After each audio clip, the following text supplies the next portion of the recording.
Oi pessoas, como prometi na passada, hoje falaremos um pouco sobre a teoria da origem da vida, chamada criacionismo.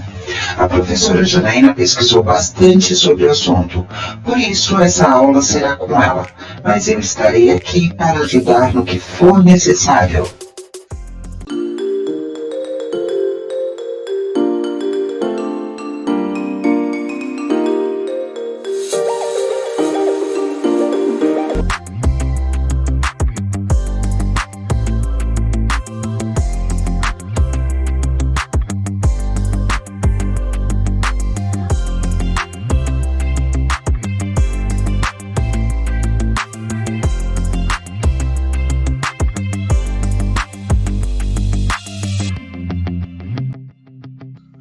Criacionismo.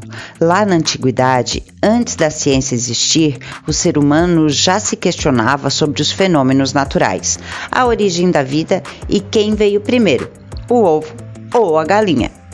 Para dar sentido às suas vidas e conseguir algumas respostas, passaram a acreditar em forças divinas, num poder superior.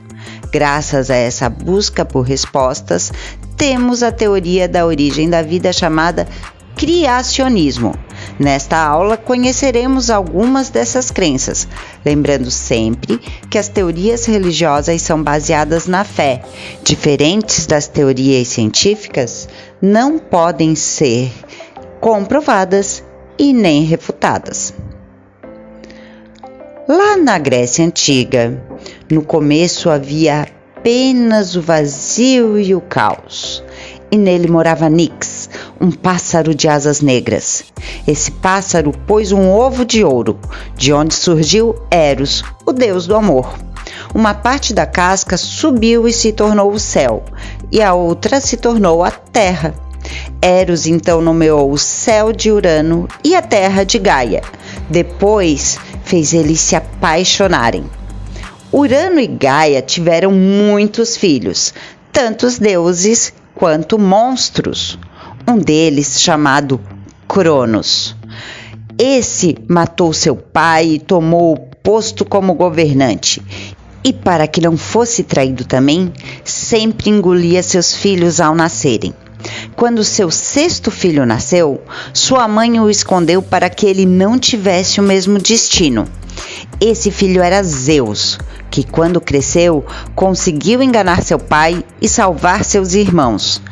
Assim, Zeus se tornou o líder dos deuses, mas ainda não haviam homens e animais na terra.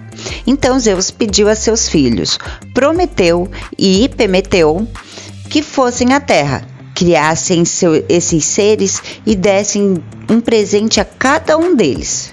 Prometeu criou os homens à imagem dos deuses, enquanto Epimeteu trabalhou nos animais. Epimeteu terminou primeiro a sua obra, dando um presente a cada um dos animais.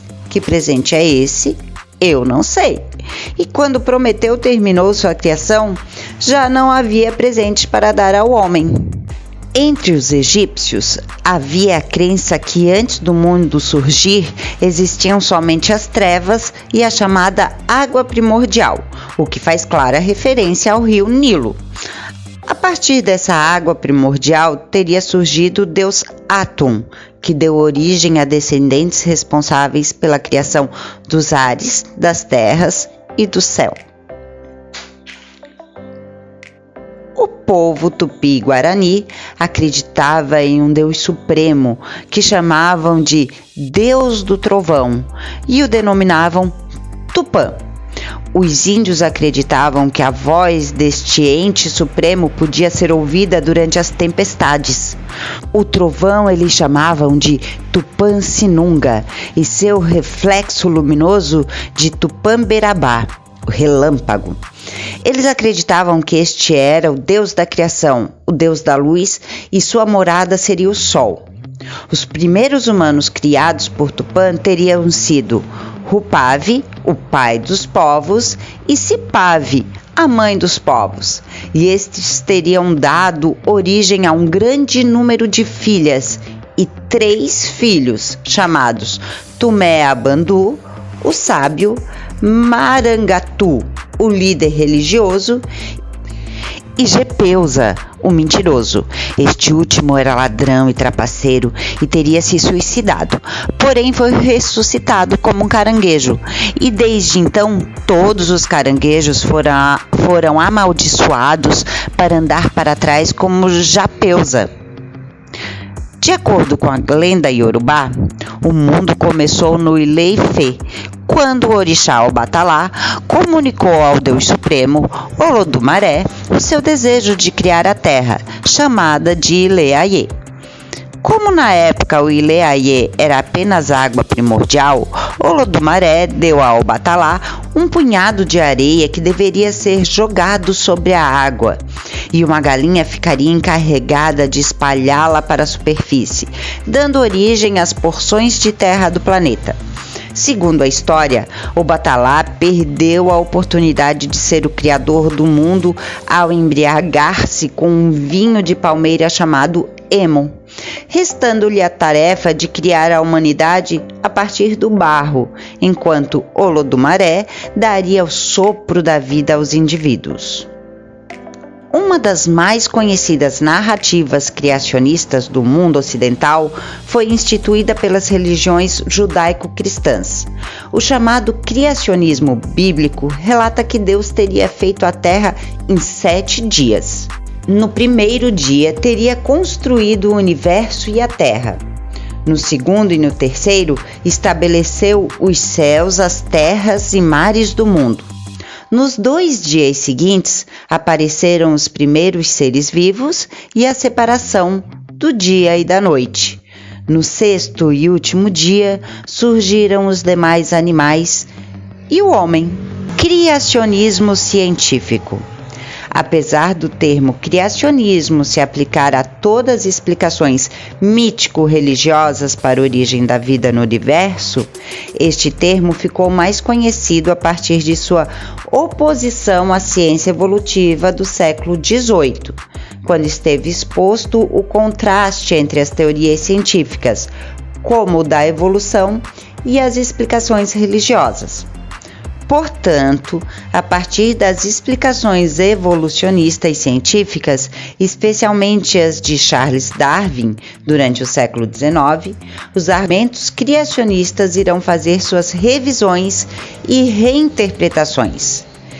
Esse movimento fica mais claro nos Estados Unidos, onde o termo criacionismo torna-se popular a partir da década de 1920, quando passa a ser associado ao posicionamento fundamental do cristianismo para o tema da evolução humana, especialmente entre as igrejas protestantes naquele país.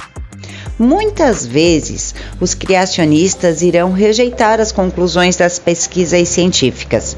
Contudo, alguns irão se apoiar no cientificismo para construir argumentos que vão além do cunho religioso. Isso porque incorporam atributos científicos e filosóficos para fundamentar as evidências de que houvera planejamento no que tange ao surgimento das espécies. É importante destacar ainda que há uma posição criacionista que afirma a existência de um Criador sem identificá-lo, enquanto outras afirmam quem é o Criador. Os criacionistas, que acreditam que Deus é o Criador de todos os seres, é claro que a galinha veio primeiro, né? Uau, Janaína, eu aprendi muita coisa hoje. E você aí em casa que também gostou da aula, não esquece de curtir e compartilhar.